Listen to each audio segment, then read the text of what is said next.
الحمد لله نحمده ونستعينه ونستغفره ونعوذ بالله من شرور أنفسنا ومن سيئات أعمالنا من يهده الله فلا مضل له ومن يضلل فلا هادي له وأشهد أن لا إله إلا الله وحده لا شريك له ونشهد أن محمدا عبده ورسوله. قال الله عز وجل في كتابه الكريم بعد أعوذ بالله من الشيطان الرجيم يا أيها الذين آمنوا اتقوا الله حق تقاته ولا تموتن إلا وأنتم مسلمون. وقال عز وجل يا أيها الذين آمنوا اتقوا الله وقولوا قولا سديدا يصلح لكم أعمالكم ويغفر لكم ذنوبكم ومن يطع الله ورسوله فقد فاز فوزا عظيما. وقال عز وجل يا أيها الناس اتقوا ربكم الذي خلقكم من نفس واحدة وخلق منها زوجها وبث منهما رجالا كثيرا ونساء واتقوا الله الذي تساءلون به والأرحام إن الله كان عليكم رقيبا. فقال عز وجل وجزاهم بما صبروا جنة وحريرا. أما بعد. First of all, I thank you all for inviting me. It's a pleasure to come here to this beautiful community. And as we begin the khutbah, we always start by praising Allah subhanahu wa ta'ala. And it's a reminder we often need. And we often forget, just look around you right now. The lights you have around you, the food you ate this morning, the political security you have, the children, the family, all the joys that Allah put us in that we weren't aware of probably all of today. And Allah subhanahu wa ta'ala gave us these ni'mas and these blessings so that we'd be grateful to Him. And He also took it away from some people. And there's many tragedies around the world, even looking at our country and the economy and a lot of poverty going on. And look at what's happening in Syria, look at the poverty in Pakistan, in Africa, in South America, all over the globe.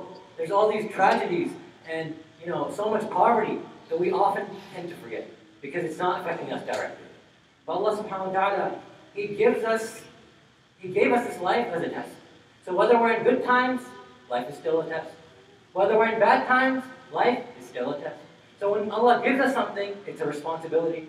We have a lot of money. That doesn't mean we just, eat away and have pleasures and do whatever we want, haram, halal, whatever, and don't care about anyone else. No. That's why Allah built zakah.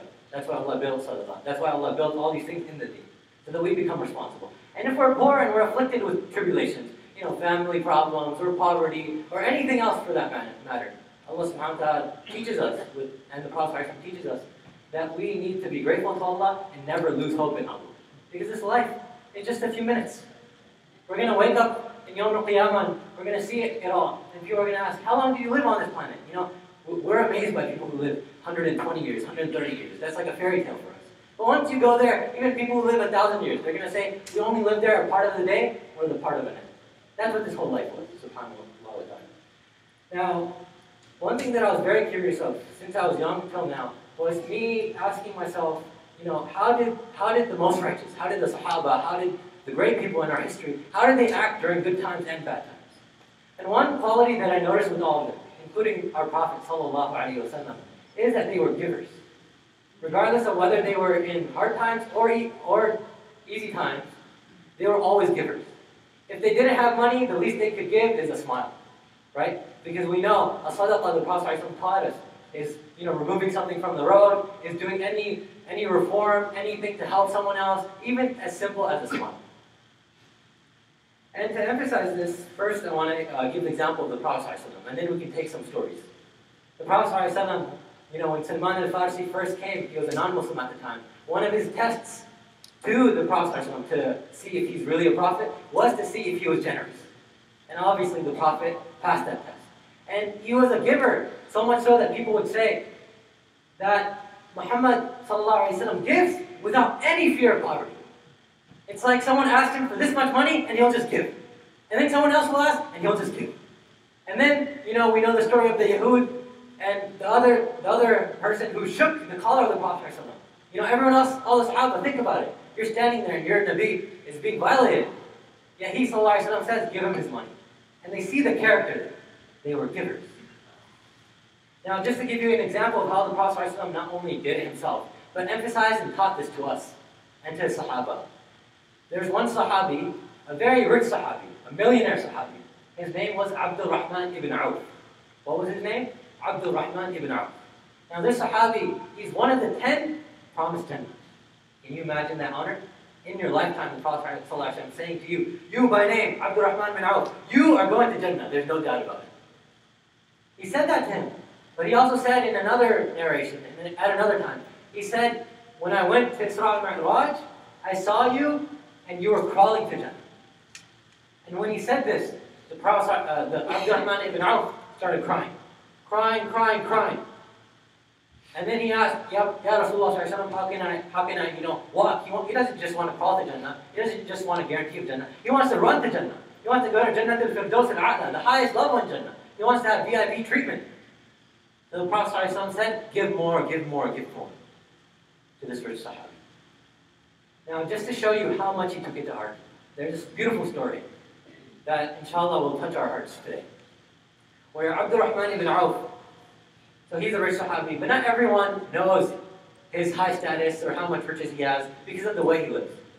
So a Sahabi came to the Prophet ﷺ, like maybe in a masjid like this, and said, Ya Rasulullah, I need help. Government benefits, all that's not helping me, I need help. The Prophet ﷺ said, go to Abdul Rahman ibn Auf, he'll help. The man, went outside, went to Abdul Rahman ibn Auf, and saw him from a distance. And he wanted to see, who is this man? First he asked, where's Abdul Rahman, where's Abdul Rahman? Oh, that's him, okay. And he saw him. And there was this man sitting on the floor, no carpet or anything else, in the dust. And he was sitting there, and when the man looked at him closely, what is he doing? He noticed that there was grains on the floor.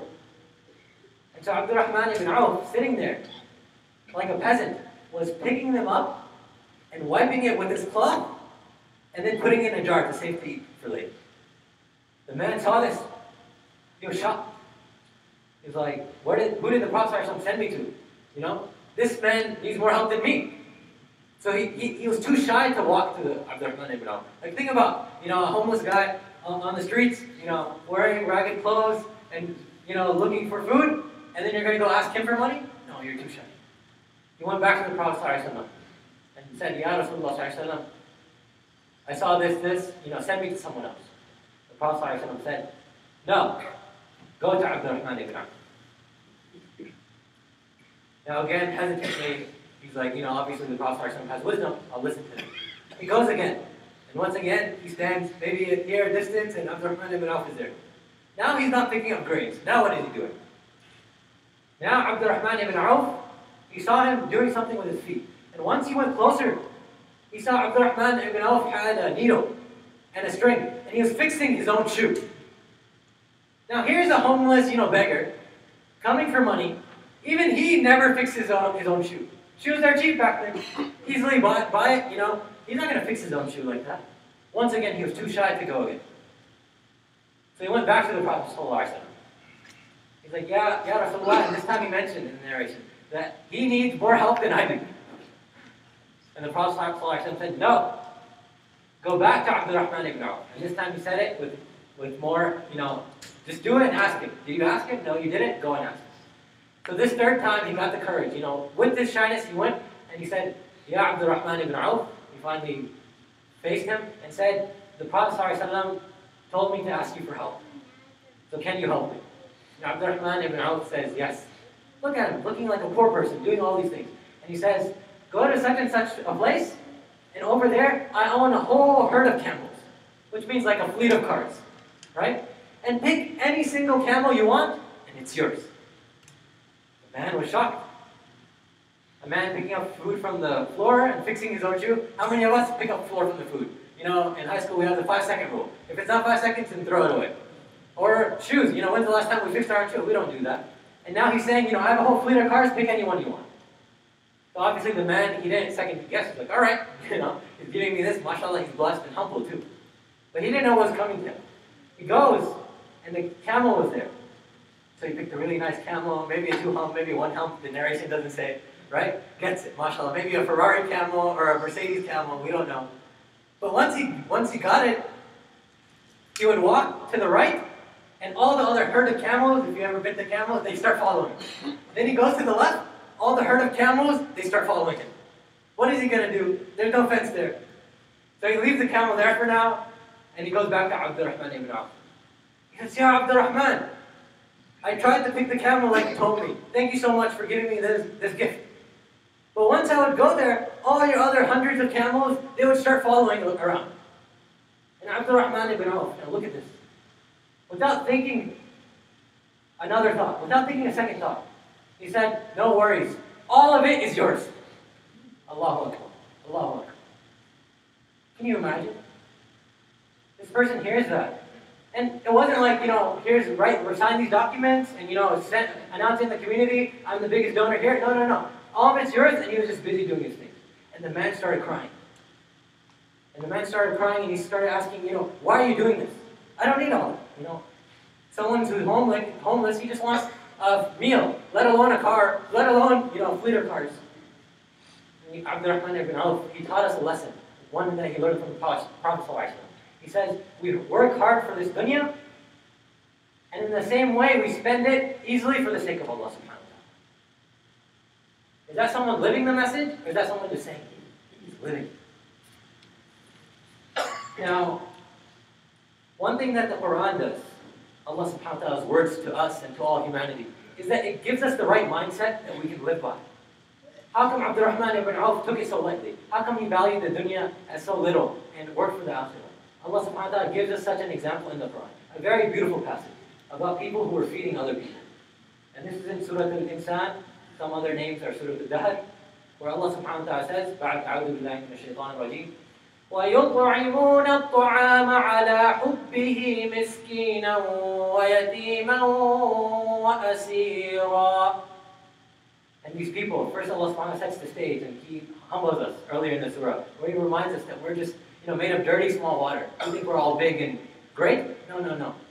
We're little people. And then Allah subhanahu wa ta'ala mentions some of the rewards of paradise. And then He mentions a group of people. And may Allah put us among these such people.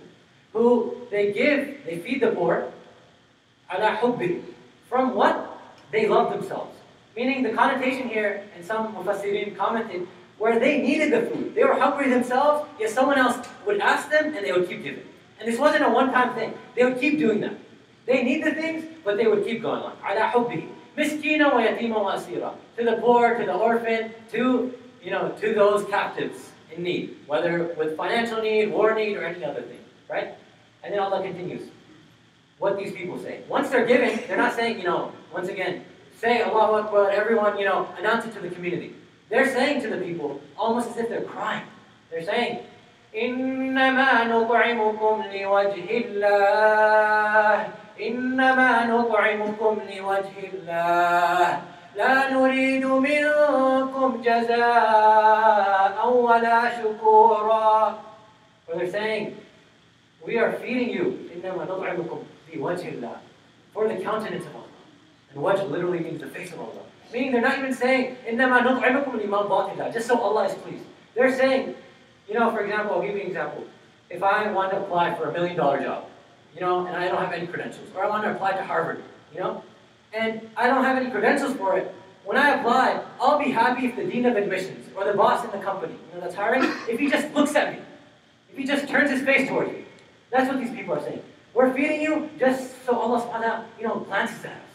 لا نريد منكم جزاء ولا شكورا. We don't want your thanks or reward that once you get rich, you pay us back. We don't want any of that.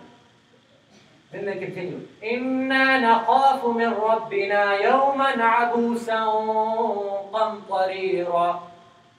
Where now these people, now they're giving you the mindset that we should all install in ourselves today, inshallah, and live by this giver philosophy, this philosophy of preparing for Qiyamah. They say, and listen carefully, they say, we fear, inna nakhafu min rabbina. Look, they're doing charity. We fear nakhafu rabbina, our Lord, and what? Yawman abusan qamtarira. And that big day, which is, depressing and heavy and burdensome.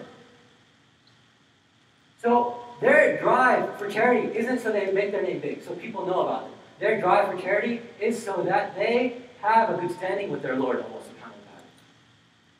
Now, look at the reply of Allah subhanahu wa ta'ala. Allah subhanahu wa ta'ala zooms these people and gives them as an example to us and zooms them into Akhir and Qiyamah. What happened to these people who were scared, who kept giving even when they needed it? Allah says, فَوَقَاهُمُ اللَّهُ شَرَّ ذَلِكَ الْيَوْمِ. Allah subhanahu wa ta'ala, because of their good deeds and their fear, Allah subhanahu wa ta'ala saved them from all the evil of that day. They got the stamp, they are safe. وَوَقَاهُمْ نَضْرَةً وَسُرُورًا. And they'll be full of bliss and joy. They passed the test of this life that we're talking about, whether easy times or hard times. Passed the test by coming back to Allah subhanahu wa ta'ala. وَجَزَاهُمْ بِمَا صَبَرُوا جَنَّةً وَحَرِيرًا. And then Allah says, and their reward for their patience, their forbearance, their sabr of this life is what? Jannah, gardens. You know, a luxury home, a retirement home that you can't even imagine. وَحَرِيرًا. And they'll be in silk, honored with the best Armani and other clothes. And then Allah says, continues, مُتَّكِئِينَ فِيهَا عَلَى الْأَرَائِكِ. They'll be on their thrones, honored. Everyone else, they don't want honor in this life. But in the Akhirah, they're going to be honored. You'll see who the real kings are, the real president, the real celebrities. It's going to be these people, because they live for Allah. لَا يَرَوْنَ فِيهَا شَمْسًا وَلَا زَمْهَرِيرًا. And Allah continues the different, rewards that they have, the servants that they have, and the joys that they have throughout the passage here. But the last part, which I just recited, is Allah saying, you won't have excessive heat there, nor too much cold. It's as if it's Hawaii weather. Perfect weather, eternal freedom, and enjoyment. Subhanallah wa ta'ala. And to conclude this first part of the khutbah, I just wanted to mention a story that brought, or an experience that brought Umar to tears of this philosophy. We already know the Prophet ﷺ, he would, give a lot. But also we forget that his lifestyle was one of a poor person. He lived humbly. He had the choice. It's halal. He could live like Sulaiman if he wanted. Right? All the angels were at his service. But Umar, very rarely would he go inside the room of the Prophet ﷺ. Because obviously his wives are there and it's very busy at the time. But he got an opportunity once. And once he went there, subhanAllah, he saw in the room of the Prophet ﷺ, there was almost next to nothing. This is the same man that keeps giving. There's only 2 bags of flour, just the floor there, no bed, only a mat made of palm fiber. And the Prophet ﷺ, when he said, come in, Ya Umar, he got up from his mattress, or that little sheet, and on the back of the Prophet ﷺ, the marks of the palm fiber were there. And Umar, he started crying and crying and crying. And this is one experience he never forgot in the rest of his life. He said, Ya Rasulullah ﷺ, you are the Prophet of Allah, and this is all your treasure is? This is all you're living with? While the kings of Persia and Rome are living in gardens with all these luxuries? And the Prophet ﷺ said something that we should remind ourselves, because sometimes we distract ourselves, with the cars, with the houses, with the enjoyment, but we forget just to live simply, enjoy the small things in life, our relationships, the simple things, and then keep giving. The Prophet ﷺ said, have you not believed yet? These kings, they're going to have their enjoyment in this life, and then they're going to die, and it's going to become all useless. While us, all of us, inshallah, too, inshallah, we're going to go. We're going to live simple lives, right? I'm paraphrasing that part. But then he said, Prophet ﷺ said, and then we're going to go in Akhirah, and that's where we're going to have our gardens, and we're going to enjoy it, and it's never going to end. Which is the better deal? Something that ends or something that doesn't end? Obviously that. So Allah subhanahu wa ta'ala gave us tawfiq to be among the Prophet ﷺ and the companions by being happy people, grateful people, and people who keep giving in charity and don't think twice about it, because this is our lifestyle. This is what we stand for. أقول قولي هذا وأستغفر الله لي ولكم فاستغفروه إنه هو الغفور الرحيم.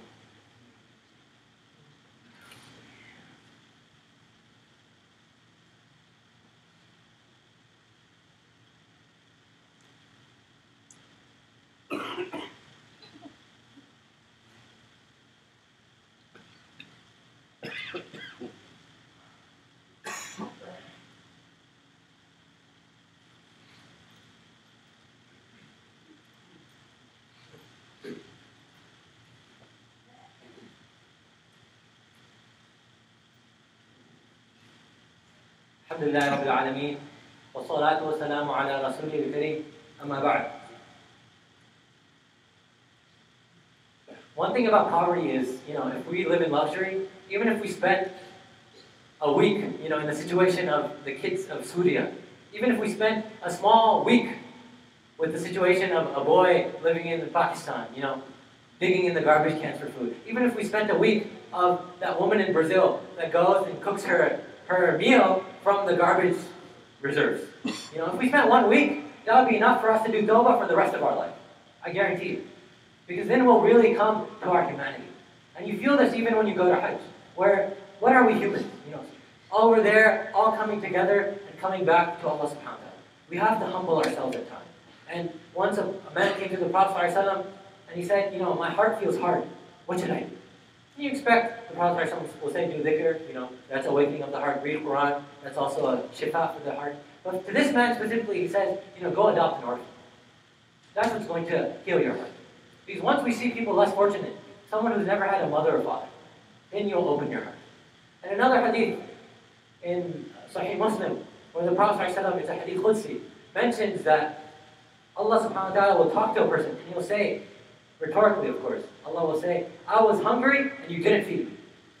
And the man, he's in Qiyamah, he's about to be judged, he'll say, Ya Rabbil Alameen, how can you be hungry? And he says, I was with that hungry man over there, but you didn't go and feed him. And then another part of the same hadith, Allah subhanahu wa ta'ala will say, and I was sick, and you didn't visit me. And he'll say, Ya Rabbil Arshil Alim, how could you be sick? You're Rabbul Alameen. And he'll say, I was with the sick, but you didn't visit them. SubhanAllah. So let us not be among those people that say that Allah subhanahu wa ta'ala says that to us. Let us be among the people who Allah subhanahu wa ta'ala says, because you visited, because you fed, because you gave in charity, that's why I will forgive you on this day. And Allah make us among those people.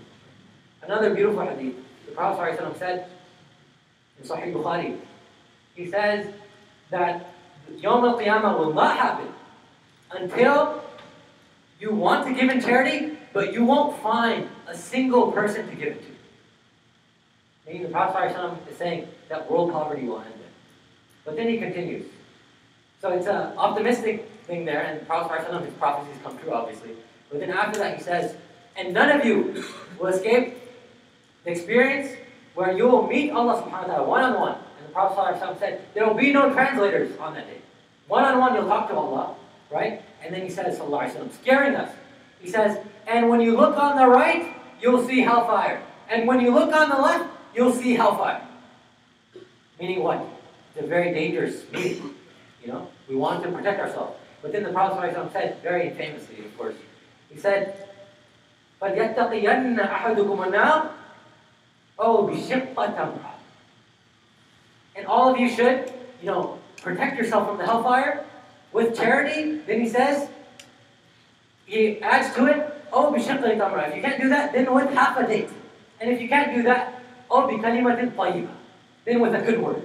Protect yourself from the hellfire that's going to come. You're going to see it, every one of us, right and left. Protect yourself by being givers, by being smile makers, by being people who love the Prophet ﷺ and live up to his example.